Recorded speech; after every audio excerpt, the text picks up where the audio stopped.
Praise lord. ప్రభువైన యేసు నామములో అందరి కుదరములు. దిన దేవుని వాక్యం నుంచి అపొస్తలుల కార్యములు 8వ అధ్యాయము 28వ వచనం. అతడు తిరిగి వెళ్ళుచు తన రథం మీద కూర్చుండి ప్రవక్త అయిన యెషయా గ్రంథము చదువుచుండెను. ప్రియమైన వాళ్ళరా, యేసుక్రీస్తు ప్రభు ఘనమైన శక్తి గల నామను బట్టి ఇక్కడ మనం చదవగలిగిన మాటను ధ్యానిస్తే ఏముంది? ఈ వ్యక్తి ఎవరంటే నపుంసకుడు అని బైబిల్ చెప్తుంది. ఈ వ్యక్తి పేరు రాయలే కానీ నపుంసకుడు అని ఉంది. ఈ వ్యక్తి ఏం చేస్తున్నాడంటే ఐథియోపియా రాణి అయిన కందకే అనేట ఆమె చేతి క్రింద ధనాగారం మీద, అంటే మనకి ఇప్పుడు ఈజీగా అర్థం కావాలంటే ఫైనాన్స్ మినిస్టర్, ఆర్థిక మంత్రిగా ఉన్నాడు. ఈ మంత్రి ఏం చేసినాడంటే ఆరాధన చేయడానికి, ఆరాధన కొరకు యెరూషలేముకి వెళ్ళినాడు. 27వ వచనంలో ఉంటుంది, నపుంసకుడు, ఇథియోపియుడైన నపుంసకుడు ఆరాధించుటకు యెరూషలేముకు వచ్చి ఉండెను. చూడండి, ఈయన యేసు ప్రభు గురించి తెలియదు, యేసు ప్రభు ఏం చేసిండో ఈయన తెలియదు. ఈయనలో ఉన్న మంచి లక్షణం చూడండి, యేసు ప్రభు ఔన్నత్యం తెలియదు, కానీ మందిరానికి వెళ్ళే మంచి లక్షణం ఒకటి ఉంది.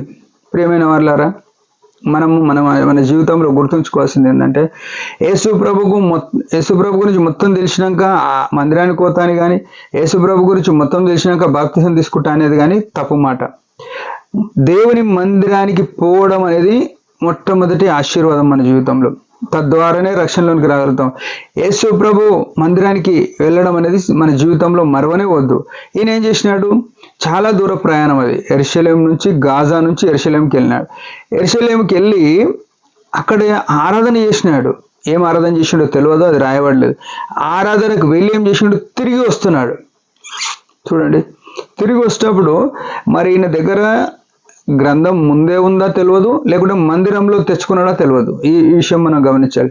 ఆయన దగ్గర ముందే ఉంటే ముందే చదువుకుంటూ పోయేటోడేమో, కానీ ముందు లేనట్టున్నది మన ఇక్కడున్న సిచ్యువేషన్ బట్టి చూస్తే.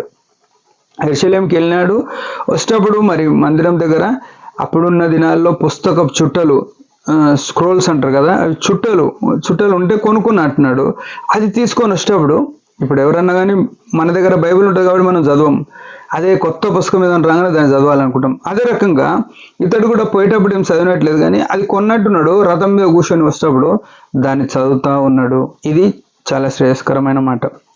అయితే మందిరానికి పోవడం మాత్రమే కాదు, కానీ పోయేటప్పుడు బైబిల్ చదువుకోవాలి, వచ్చేటప్పుడు బైబిల్ చదువుకోవాలి. ఇది తిరిగి వచ్చేటప్పుడు బైబిల్ చదువుతున్నాడు. అప్పుడు ఫిలిప్పు ఆత్మచేత ప్రేరేపింపబడి ఆయనను కలుసుకున్నాడు, ఆయన రథాన్ని కలుసుకున్నాడు. దేవుని యొక్క మహా కనికరం చూడండి, ఒక్క పాపి పట్ల, ఒక దేవుని ఎరగని వ్యక్తి పట్ల ఎంత పట్టింపు ఉందంటే, నపుంసకుని దగ్గరికి ఫిలిప్కి ఏం చెప్పినాడు? నువ్వు రథాన్ని కలుసుకో అన్నాడు. ఏమన్నాడు? దక్షిణంగా వెళ్ళి 26వ వచనంలో యెరూషలేము నుండి గాజాకు పోవు అరణ్య మార్గమును కలుసుకోమని ఫిలిప్తో చెప్పగా, గాజా మార్గానికి నువ్వు వెళ్ళిపో అన్నాడు.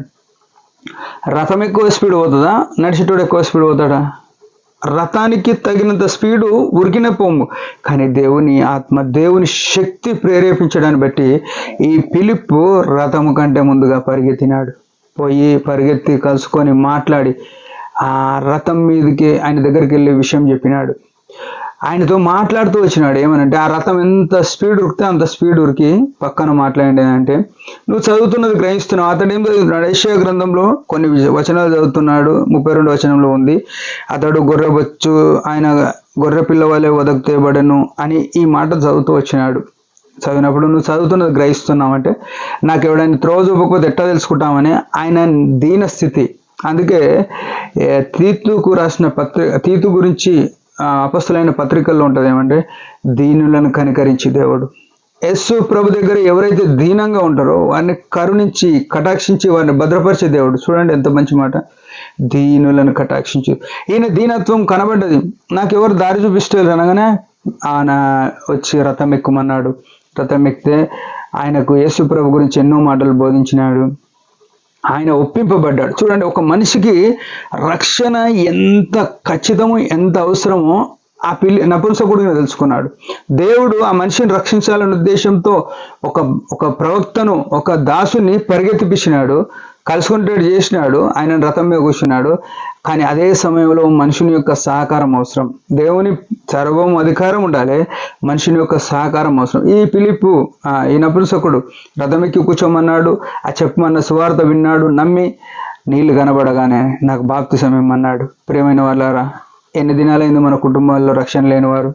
ఎన్ని దినాలైంది మందిరానికి పోయి విధేయత లేని వారం? ఎన్ని దినాలైంది మందిరానికి పోయి కూడా ఇతరులను రక్షించాలనే పట్టింపు లేని వాళ్ళం? మూడు విషయాలు మనం గమనించాలి. మొట్టమొదట, రక్షణ కొరకు దేవుడు ఏర్పాటు చేసిన సర్వం అధికారమైన ఫిలిప్. రెండో వ్యక్తి, విధేయత చూపించిన వ్యక్తి, మాటలు విన్నాడు. చూపించడమే కాదు, దానికి ప్రతిస్పందనగా బాప్తిసం తీసుకున్న వ్యక్తి. మన జీవితం అట్లా ఉన్నట్లు ప్రభు సాయం చేయను గాక.